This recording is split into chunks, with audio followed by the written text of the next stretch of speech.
जोहार झारखंड। आज मैं आप लोगों के सामने बात करने वाली हूँ जो इनकाउंटर हुआ सूर्या हांसदा का, उसके बारे में। मैंने एक दो न्यूज़ क्लिप देखा। उस न्यूज़ क्लिप में साफ साफ बोला गया कि नक्सलवादी सूर्या हांसदा का इनकाउंटर, पुलिस मुठभेड़ में इनकाउंटर हुआ। मैं जानना चाहती हूँ कि किस आधार पे उनको नक्सलवादी बोला जा रहा है, आधार क्या है। मैं ये नहीं बोल रही हूँ कि नहीं, आप जो कह रहे हैं कुछ आधार होता है ना, जस्ट बिकॉज कि मैंने उनकी एक दो क्लिप्स देखी जिन्होंने उन्होंने साफ तौर पे अपनी बात रखी कि जो ये आदिवासी एरिया है वहाँ पे स्कूल, हॉस्पिटल, जो बेसिक नीड्स होती है उन चीज़ों के बारे में और उन अधिकारों के बारे में वो अपनी आवाज़ को उठा रहे थे और निरंतर अपनी आवाज़ को उठाने की कोशिश कर रहे थे। और मुझे समझ में नहीं आता है, चलो ठीक है, मान लेती हूँ आप पुलिस केस की बात कर रहे हैं। अभी मैंने वीडियो देखी जिसमें पुलिस ने प्रेस कॉन्फ्रेंस में अपना बयान दिया कि हाँ, मुठभेड़ में मारे गए। जब दो लोग लड़ते हैं ना, अगर हाथापाई भी होता है तो दोनों लोग इंजरी होते हैं, क्योंकि दोनों लोग अपना 100% देते हैं एक दूसरे को, अपने आप को बचाव करने के लिए और दूसरे को हिट करने के लिए। ये कैसा मुठभेड़ था जिसमें पुलिस के कोई कर्मी, किसी को भी कुछ भी नहीं हुआ, कुछ भी नहीं हुआ। और कह रहे हैं मुठभेड़ हुआ, लेकिन दूसरा कोई आदमी इन लोग को हाथ में नहीं लगा। दूसरा बात ये है कि सबसे पहला बात तो ये है कि अगर किसी को आपने अरेस्ट किया तो आपको उस जगह पे, आपको जब लोकेशन का पता लग गया तो आपको उनको साथ में लेके नहीं जाना चाहिए था। दूसरी बात, अगर आपको लगा ही, चलो आप जो कह रहे हैं हम उसी बात पे यकीन करते हैं कि वो भागने की कोशिश कर रहा था। अगर वो भागने की कोशिश कर रहा था तो आप पैर में भी तो गोली चला सकते थे। एक तरफ आप अपने बयान में ये कहते हैं कि पुलिस पहले से ही तैयार थी कि सूर्या हांसदा के द्वारा ऐसा कुछ किया जा सकता था, तो हम पहले से तैयार थे कि ऐसा ऐसा करना। तो आपकी पुलिस बल किस प्रकार से थी कि उनसे हथियार छीनने की कोशिश की गई और हथियार छीनने की जैसे ही कोशिश की गई उसने किया और आपने डायरेक्ट चेस्ट पे उनकी गोली मारी। पैर पे मार सकते थे ताकि वो दौड़ ना सके, भाग ना सके। और जस्ट बिकॉज वो खूब मतलब उन्होंने साफ साफ बोला कि जो उनसे छुटकारा मिला गुड्डा को, ठीक है, उनके आतंक फैल रहा था, उस आतंक से छोड़, सीरियसली उनका आतंक फैल रहा था। किस तरह का आतंक फैल रहा था? जनता के लिए आतंक फैल रहा था, या फिर वो आतंक कहीं ऐसा तो नहीं कि जो राजनीतिक धरोहर है या फिर कुछ ऐसे लोग हैं, कुछ ऐसे कंपनीज है जिनको लॉस हो रहा था जब अधिकारों की बात होती है तो। और हमें समझ में नहीं आता किसके ऊपर केसेस नहीं है। केस लिखना तो पुलिस का काम होता है। आप किसी भी थाना में जाके अगर किसी से भी बात करते हैं और अपनी बात को अगर रखते हैं ना, तो इतनी जल्दी मिर्ची लगती है कि अफसरशाही सबसे ज़्यादा तो झारखंड में है।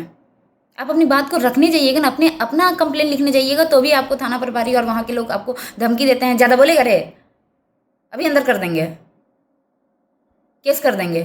तो केस करना तो पुलिस के हाथ में है। वो अपराधी था नहीं था, उसने क्या किया था, उसके लिए तो कोर्ट बैठी है ना। कोर्ट जस्टिफाई करती ना कि हाँ ये अपराधी था तो उसको ये दंड मिलना चाहिए था। लेकिन आपने तो वो मौका उसको दिया ही नहीं। आपने खुद ही उसको आतंकवादी ठहरा दिया। एक बार ऐसा हुआ तो दूसरी बार आपने इनकाउंटर पता है, अगर ऐसे केसेस के मामले में देखा जाए तो कितने बड़े बड़े लोग हैं जिनके ऊपर जितने सारे केसेस हैं, उनका इनकाउंटर क्यों नहीं होता है? इसको इनकाउंटर नहीं कहते हैं, इसको सोचा समझा साजिश कहा जा सकता है। बात सूर्या हांसदा की नहीं है, बात हर वो आवाज की है जो अपने अधिकार के लिए झारखंड में उठता है, उसको दबा दिया जाता है। हर वो आवाज, शहीद निर्मल महतो, विनोद बिहारी महतो, ये वो लोग थे जो झारखंड को एक नई ऊंचाइयों में लेके जा सकते थे और झारखंड की दशा और दिशा ही कुछ अलग होती। लेकिन इतिहास गवाह है झारखंड का। हर वो इंसान जो झारखंड के अधिकार के बारे में बात करता है और अगर लगने लगता है कि ये सच में अधिकार को दिला सकता है या लोगों को जागरूक कर सकता है, उस आवाज को चुप करा दिया जाता है।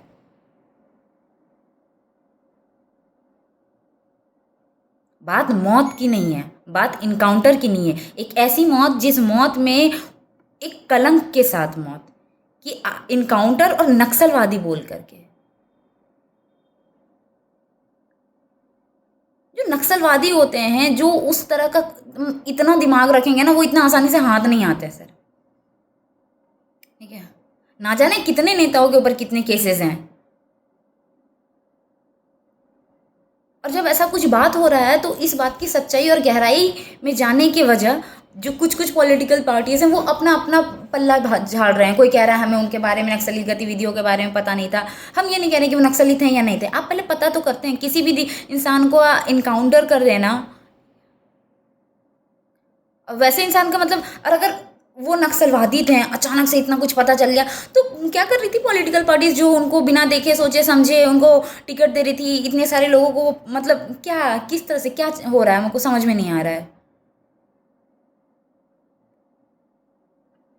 आपने केस लिखा 25 हो चाहे 50 हो, कितना टाइम लगता है एक केस लिखने के लिए? एक छोटा मोटा आदमी के ऊपर भी केस करने में कितना टाइम? आप ही का तो कलम है।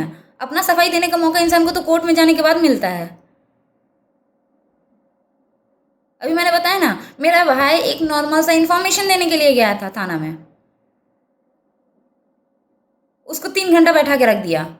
ज़्यादा बोले करे हाजत में बैठो, तो पुलिस तो अपना मनमाना करती है। और अगर उनको लगने लगे कि नहीं आप उसके वर्चस्व को नहीं मान रहे, उसके अफसरशाही को नहीं मान रहे हैं, तो 4 लाइन लिख के तो दे देना है, और क्या करना है। उसके बाद तो आईओ भी उन्हीं का होता है। उसके बाद कोर्ट में आपका पक्ष आपका वकील रखती है कि आप कितने सच्चे हैं, क्या सही है क्या गलत है। उसके बाद जज डिसाइड करता है। जब तक एफआईआर होता है, जब तक थाने में चीज़ होती है, तब तो आप ही सब कुछ हो करता धरता। इन्वेस्टिगेटिंग ऑफिसर भी आपका, एफआईआर लिखने वाले भी आप हो। जितनी धाराएं जानते हो लगा दो, क्या फ़र्क पड़ता है। और वर्दी में होने का, वर्दी को जो, किसी भी वर्दी को, किसी भी ऑफिसर को पावर दिया गया ताकि वो अपने कार्य को बिना किसी भी विघ्न के कर सके। लेकिन अब उसका दूसरा उपयोग होता है। अगर जब इंसान को लगता है कि हम किसी को से नहीं छुटकारा पा रहे हैं या फिर उसको दबाना है, तो सबसे बेस्ट तरीका है ऐसी ऐसी धाराएं लगा दो जो नॉन बेलेबल है, दौड़ता रहे इंसान। तुम अधिकार की बात कब करोगे? जब तुम शांति से रहोगे तब तो अधिकारों की बात करोगे। कौन सा ऐसा पॉलिटिशियन है, मुझे बता दो आप। चाहे टॉप लेवल के नेशनल लेवल पे बात करो, चाहे प्राइम मिनिस्टर की बात करो, चाहे आप लीडर ऑफ अपोजिशन की बात करो, चाहे स्टेट लेवल पे कोई भी ऐसा पर्सन है, जब किसी के भी अधिकारों की बात आती है तो, और आज की बात नहीं है, जब स्वतंत्रता के लिए लड़ाई हो रही थी ना, तब भी लोगों के ऊपर केसेस होते थे। उससे ये जाहिर नहीं हो जाता है कि वो इंसान गुनहगार है और गलत है। अगर वो गुनहगार है तो कोर्ट उनको सजा देती ना भाई, जो भी सजा देती। कोर्ट को वैसे भी न्यायपालिका को सर्वोपरि माना जाता है। सर्वोपरि मान करके जो भी उसको सजा दिया जाता है उस सजा को अपनाया जाता। बात पता है यहाँ इनकाउंटर ये सब कुछ की नहीं है। बात है झारखंड में जो रिसोर्सेज है ना, जल जंगल जमीन, जल जंगल जमीन में बसती है जान आदिवासियों की, वहाँ के लोकल लोगों की। और वो चीज़ चाहिए क्योंकि वहाँ बहुत सारा रिसोर्सेज है, मिनरल रिसोर्सेज है, पैसा है, पैसा कमाना है लोगों को, चाहे वो बड़े बड़ी कंपनीज हो चाहे कोई भी हो। कोयला की बात कर रहे हैं, उन्होंने बोला कोयला का ऐसा है, ये वो कर रहे थे। क्या महाराज, झारखंड में कोयला को लेके क्या होता है ये झारखंड का बच्चा बच्चा जानता है। ठीक है, अगर कोई विद्यालय का, अगर कोई अस्पताल का डिमांड करता है और अगर वो आतंकवादी है तो फिर हम क्या ही बोलें, शब्द नहीं है मेरे पास। एक ऐसा मुठभेड़ जिसमें 2 पक्ष में होता है लेकिन एक पक्ष के किसी को कुछ भी नहीं होता है। मानो ऐसा लगता है कि वो पुलिस बस इंतजार ही कर रही थी कि तुम मेरा हथियार छीनो या हमको धक्का दो और हम तुमको गोली मारते हैं। हम बैठे हुए थे ऐसे गन पॉइंट पे लेके, और वो गन पॉइंट पैर की तरफ नहीं चला, ऐसी जगह चला ताकि मर जाए वो। सही है, सबसे बेस्ट तरीका है। अगर वो आतंकवादी था और नक्सलवाद था और ये तरीका है नक्सलवाद से डील करने का और बाकी चीज़ों, तो जिस तरीके से शोषण और बाकी सारी चीज़ें चल रही है झारखंड में, अगर इस तरह से अगर पुलिस कार्य करने लगी ना, ट्रस्ट मी, झारखंड टॉप पे होगा। झारखंड में किसी चीज़ की कमी नहीं है। ना झारखंड के लोग काम करने से कतराते हैं, ना मेहनत करने से कतराते हैं, और ना ही झारखंड के पास रिसोर्सेज की कमी है। युवा को रोजगार नहीं मिल रहा है, रोजगार नहीं मिल रहा है, अपनी बात रखो तो या तो लाठीचार्ज होगा, 4 केसेस होगा। किसकी बात? अभी स्टूडेंट्स अपनी बात रख रहे हैं, स्टूडेंट्स के ऊपर केस कर दिया जा रहा है। मतलब कैसे, किस तरह के देश में रह रहे हैं हम, किस तरह के राज्य में रह रहे हैं कि अपनी आवाज़ को उठाना और रखना हमारे लिए एंटी नेशनल हो जा रहा है और नक्सलवाद हो जा रहा है।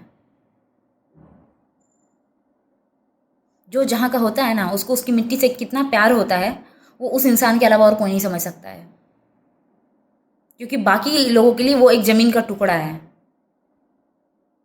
और बाकी लोग कीड़े मकोड़े, जिनकी जान की शायद उतनी कीमत नहीं है जितनी कीमत वहाँ का जो इंसान रह रहा है ना। क्योंकि हर राज्य में, झारखंड में क्या, हर राज्य में ये है कि जब गांव में 10 लोग रह रहे होते हैं तो एक की पीड़ा दूसरे को समझ में आता है। चाहे हमारा शादी हो, चाहे भोज हो, हर चीज़ में एक दूसरे से हम जुड़े हुए होते हैं। हाँ, हम पिछड़े हैं, विचारधारा से पिछड़े हैं, हर चीज़ से पिछड़े हैं।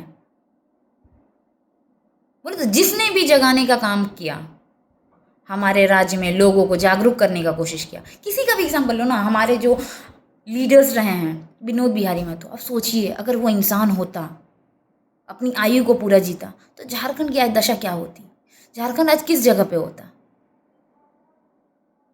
शहीद निर्मल महतो जी, अंदाजा ही नहीं लगाया जा सकता है। ऐसे लोग जिनकी विचारों में क्रांति थी। ऐसा थोड़ी है झारखंड अलग करते टाइम उनके ऊपर पुलिस केसेस नहीं हुआ, वो लोग हर चीज़ को संघर्ष किए, हासिल किए हैं। किसके लिए? हमारे लिए, झारखंड के लोगों के लिए, ताकि झारखंड के लोगों को उनका अधिकार मिल सके। लेकिन हुआ विपरीत, झारखंड के लोगों का शोषण और दहन हुआ। लोग आए यहाँ पे, यहाँ का विकास का नाम लेके कि यहाँ का विकास कराएंगे, लेकिन यहाँ के लोगों का विकास और यहाँ का विकास नहीं हुआ, सिर्फ उन लोगों का विकास हुआ जो वहाँ पे आए थे लूटने खसोटने। कितना आसान है ना किसी को जान मार देना, अगर आप वर्दी में है, पावर में है तो क्या कर सकती है आप? क्या कर सकते हैं? रोइएगा, गाइएगा, चिल्लाइएगा, 4 दिन रोड पे जाइएगा, फिर भूल जाइएगा। वो अपना केस डायरी लिख के आगे बढ़ा देंगे, बात खत्म। उनके लिए तो बहुत आसान है। पुलिस इतनी तत्पर है, सीरियसली। मेरा ज़मीन है जिसमें मस्जिद बन रहा है, 50 कितने एप्लीकेशन दिए हैं, ठीक है, सीएम से लेके डीसी को लेके एसएसपी को लेके पता नहीं भू राजस्व, हर जगह दिए। कहाँ थी पुलिस? जब लोगों को अधिकार दिलाने की बात आती है तब तो प्रशासन आता ही नहीं है। समझ में नहीं आता, प्रशासन आता नहीं या फिर उनको आने नहीं दिया जाता है। लेकिन जहाँ वहाँ के मूल निवासियों का जमीन छीनना हो, उनका शोषण करना हो, इतनी जागरूक और एक्टिव, सीरियसली। चाहे बलियापुर का देख लीजिए, कहीं कभी कोई भी इंसिडेंट देख लो ना आप, सही काम में कभी ढंग से काम नहीं करी। और अगर पुलिस का हथियार इतना आसानी से छिन जाता है किसी भी आम इंसान के द्वारा, जो कि बहुत कहते हैं ना सबसे आसान काम है, ये वो धाराएं हैं जिनमें जो नॉन बेलेबल है, जिसमें आसानी से बेल नहीं मिलती है, तो ये धाराएं लगा दो, आदमी दौड़ता रहेगा आगे पीछे। करेगा क्या? वारंट इशू हो जाएगा, भागना पड़ेगा। भागता तो इसलिए ताकि आदमी कोर्ट के सामने अपना पेशी कर सके, ताकि अपना उसको टॉर्चर ना किया जा सके। उस टॉर्चर से बचने के लिए आदमी भागता है। आदमी जज और कोर्ट से नहीं भागता। कोर्ट के सामने जब पेशी होती है, लोग तो कोर्ट के सामने जाते ही हैं। लोगों को तो डर और खौफ पुलिस से है, प्रशासन से है। वो खौफ क्यों है? उस खौफ के ऊपर काम करना चाहिए प्रशासन को। अरे कैसी पुलिस प्रशासन, हमको तो समझ में नहीं आता कभी कभी, जिनसे आम आदमी उसका हथियार छीन ले रही है। जब आप गोली मारने के लिए तत्पर हो सकते हैं, किसी को गोली मार सकते हैं, तो आप अपना हथियार भी तो बचा सकते हैं। पूरी टीम थी, हाथ पर सब कुछ बंधा हुआ था, तो हाउ इज इट पॉसिबल? था तो आप हाथ मरोड़ लेते। 5 लोग एक पर्सन के ऊपर, मतलब क्रेडिबिलिटी के ऊपर क्वेश्चन मार्क उठाता है। मैं पक्षधर नहीं बन रही हूँ कि मैं उनकी हितैषी, मैं उनको कह रही हूँ कि नहीं उन्होंने जो किया सही किया। बात हो रही है यहाँ के लोगों को उनकी बात रखने के लिए नहीं दिया जाता है। मेरा आज तक कभी, मैं उनसे मिली नहीं हूँ, सूर्य हंसदा से, उनसे मेरा कोई लेना देना नहीं है, लेकिन जो बातें बोली गई ना, उन सारी चीज़ों का हम खुद शिकार हुए हैं। हम अपनी ज़मीन की जब बात रखते हैं ना, तो हमारा खुद का थाना प्रभारी बोलता है कि केस कर देंगे। ना जाने कितने सारे ऐसे फर्जी केसेस हैं। हर महतो मांझी के ऊपर आपको 1-2 फर्जी केस मिलेगा। क्या हुआ ना, मेरा ज़मीन था, वो मांग रहा था, गए थाना तो ऐसा हुआ, वैसा हुआ, फलाना ढमाना हुआ। 100 आदमी का नाम तो हम दे देंगे, मेरे पास ऐसा आदमी होगा जिन लोगों के ऊपर इस तरह के फर्जी केसेस किए गए हैं। पुलिस ने कभी उनके बारे में सोचा ही नहीं, समझा ही नहीं। चाहे पुलिस हो, चाहे फिर कुछ कुछ ऑफिसर्स होते हैं। मैं ये क्वेश्चन मार्क नहीं कर रही हूँ, सबके क्रेडिबिलिटी के ऊपर क्वेश्चन मार्क नहीं है। मैं क्वेश्चन मार्क कर रही हूँ कि हमें हमारे राइट्स के लिए अपनी आवाज़ तक उठाने का अधिकार है या नहीं है। हमें जज के सामने पेशी होने का एक मौका जिसमें हम अपनी बात को रख सकें, वो अधिकार है या नहीं है?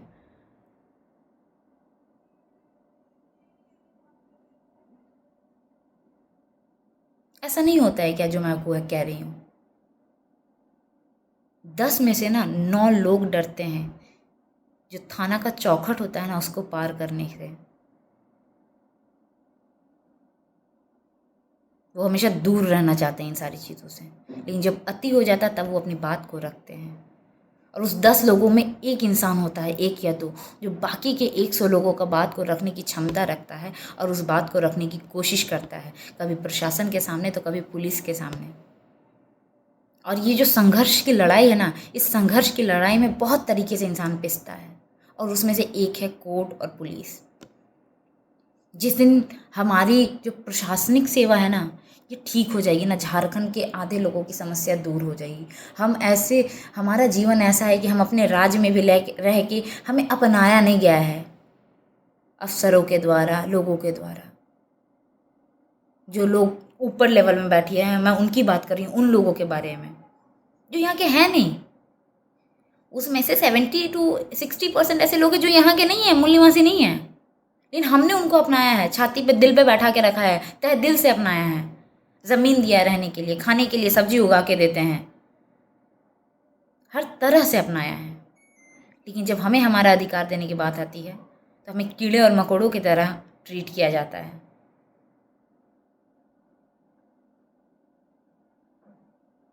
और अब हम इस विचार करने वाली बात है, अगर कहीं भी मैंने कुछ गलत बोला हो तो माफ़ कर दीजिएगा, ठीक है, और मुझे सुधारिएगा। बट बोला वही है जो मैंने महसूस किया है। ये वो पीड़ा है जो झारखंड का हर एक मूल निवासी आदिवासी झेल रहा है, आज से नहीं बरसों से, और वो आज शब्दों के द्वारा मुख से निकल रहा है। जोहार झारखंड।